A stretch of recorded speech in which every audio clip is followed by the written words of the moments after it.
magical mystery tour was more appropriate than we thought. Funnily enough, Nick checked the route just last night before today's adventure, and he was more than happy with the route as prescribed. But I can see now these roadworks have been put in. Obviously, we were concerned about this bridge, but Nick is used to the very high vehicle. Just keep your heads down on the upper deck. You should be okay.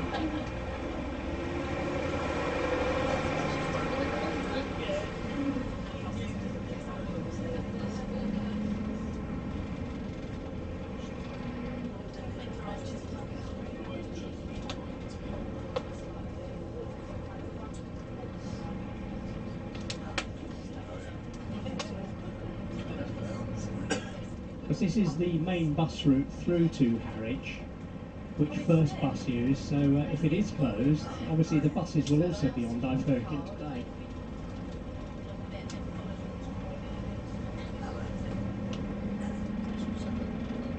He's clearly feeling quite rebellious, passing all these road close. Well done, Nick. Come on, we can do this.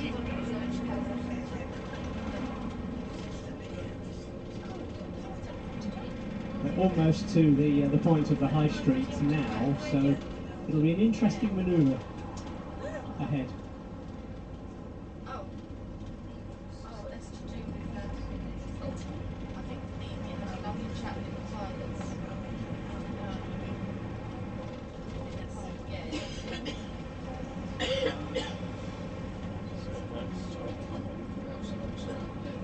Ah, yes, an emergency road closure. Well, that supported us. Goodness me, that's a bit of bad luck, isn't it?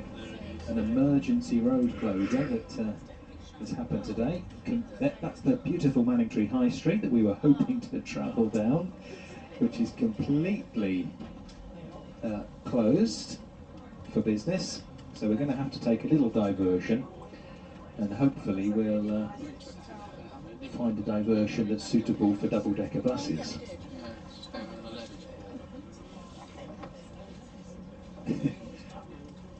Yes, we might get a few extra passengers thinking they're going to come on board. So while Steve checks out the road closure, of course, Manningtree is famous for many things, including the Witchfinder General, Matthew Hopkins, who moved to Manningtree in the early 1640s. He bought the Thorn Inn, which we will go past in Missley, and as you'll know, he wasn't a very nice chap. And in fact, we're lucky enough to have on the bus today with us Jan Williams, who came on BBC Essex many times wearing her Essex Storytellers hat, which was lovely to see Jan again today on the bus. And she has produced a little guide, A Candle in the Dark it's called. An exploration into the dark world of the Manningtree witches of 1645 is the little guide that Jan has produced with her Essex Storyteller friends, and she's got plenty of copies left. So if you are interested in the story of the Witchfinder General, Matthew Hopkins, and Manningtree's connections, then come and see us afterwards and we can tell you how you can get a copy of this little guide.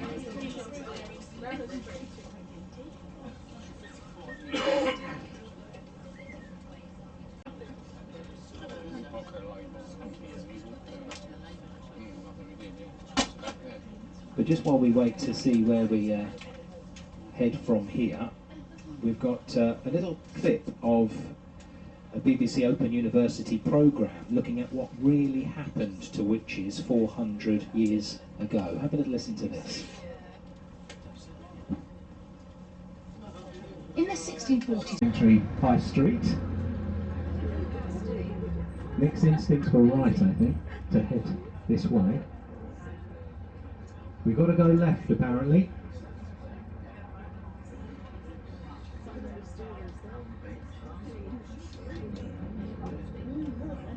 I think Steve's going to jump back on now.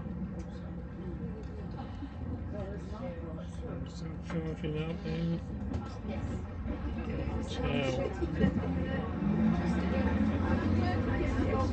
Well, the thing is, Christine, do you want to stay for the whole journey now you're on, or I mean, we're going to Harwich, we're going to Clacton, Frinton, and then back to Layer Marney.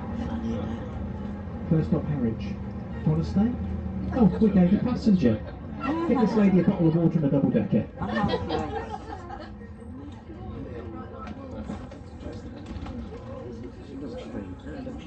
Yeah. Well, this is testing our driver.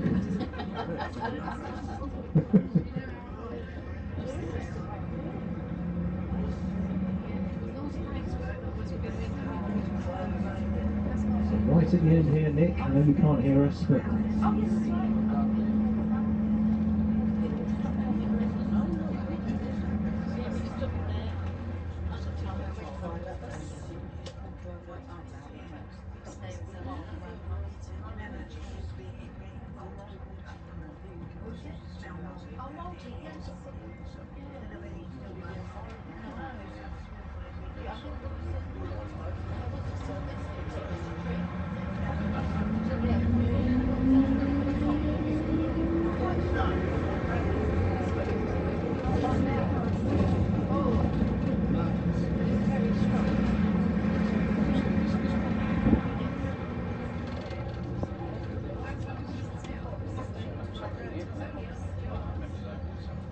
Well, that was successful. We managed to do the diversion. Well done, Nick. round of applause for Nick and Christine. Thank you. And here we are now. Ah, the water's out. Now this area has been known for its black swans over the years. They're very rare in the UK, native to Australia, but you do sometimes get them here. Obviously they'd like a bit more water than this, but it's a lovely spot. You can just pull up and have an ice cream and enjoy the view of the boats on the Essex countryside, and we're going to see lots of beautiful countryside from now on, Steve, aren't we? Christine, by the way, just an update for you on the top deck, is staying with us until Harwich, where she's going to go to the bank and then get another bus back. Just to keep you posted and abreast of the situation. Breaking news. So at least you saved your bus fare one way.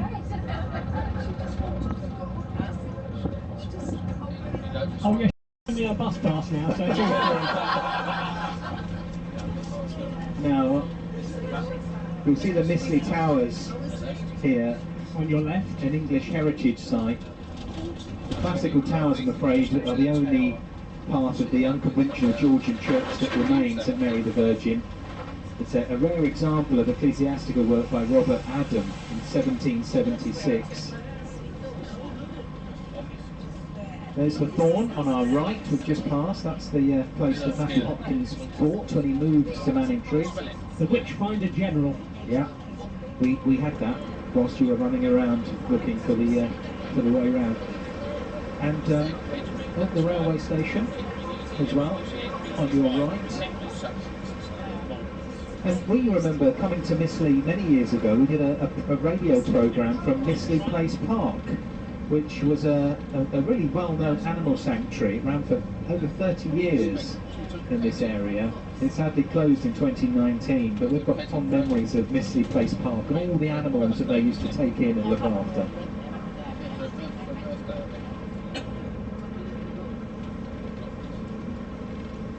We're now going to trace the river all the way through to Harwich from here. It's a beautiful coastal road, this. Those on the upper deck will get some wonderful views of the Essex countryside. We didn't tell Christine we're going on the back route. It's going to take a bit longer than the main A120, but we wanted to bring you this route because it really is beautiful countryside. Passing the river Stour or Stour. We've got a local on the bus, so it's the River Stour as far as Christine is concerned. Me too, I'm a River Stour kind of person. You'll get lovely views of the River Stour to your left as we make our way through to Radness. The actual bus from Manningtree to Harwich takes an hour, says Christine, because it goes in and out of the housing estates and all the pickups. So actually we're probably going to be quicker than the service bus. For those that you can sing along to, we've chosen most of the music today from the 60s and the 70s, and I think most people would know the words to the songs that we're going to play. Ian is the DJ, he's just lining up the next disc. Imagine if you had to do this on a turntable. Well, and never mind, we'll talk about pirate radio and playing records on a boat. Trying to press buttons on a bouncy bus isn't proven very easy either. But I think everyone will know the words to this. Come on, we want to hear you singing to this one.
Such a famous hit for football fans, cricket fans, many fans singing along to Neil Diamond's Sweet Caroline. Look at the views to your left now of the River Stour.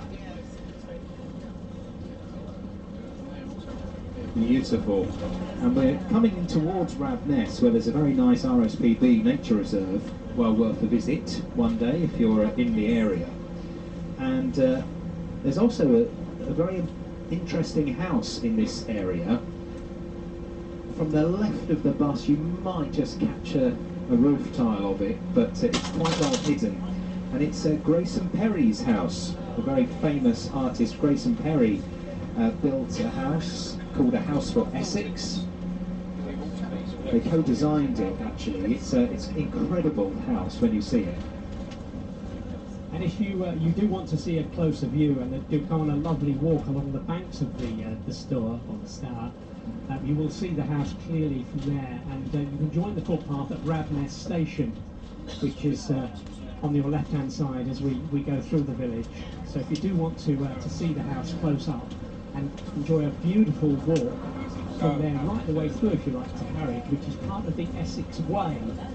And Ian and I certainly walked the whole length of the Essex Way some years ago for BBC Essex. 81 miles, the Essex Way from Epping to Harwich. And today the bus will be passing the finishing point of the Essex Way, which is the Harwich High Lighthouse. And we'll talk more about that as we get there. But the Essex Way is a fabulous footpath. I took 2 weeks to do it because we were broadcasting each afternoon from different points along the Essex Way, meeting people who lived and worked along the route. And it was the most fabulous 2 weeks of my radio career. And Ian was the technical support, following the signal from the radio car through the countryside. A wonderful experience and experiment too, Ian. It really was, and this was in the days many years ago before we could use 4G and 5G for broadcast signals, so we literally had to make sure the radio car, as we called it at the time, could get as near to the footpath of the Essex Way as possible. So I was bumping over country lanes and down dirt field farm tracks, so Steve and Angela Lodge, who walked the Essex Way, could be within radio mic reach of the signal. It was an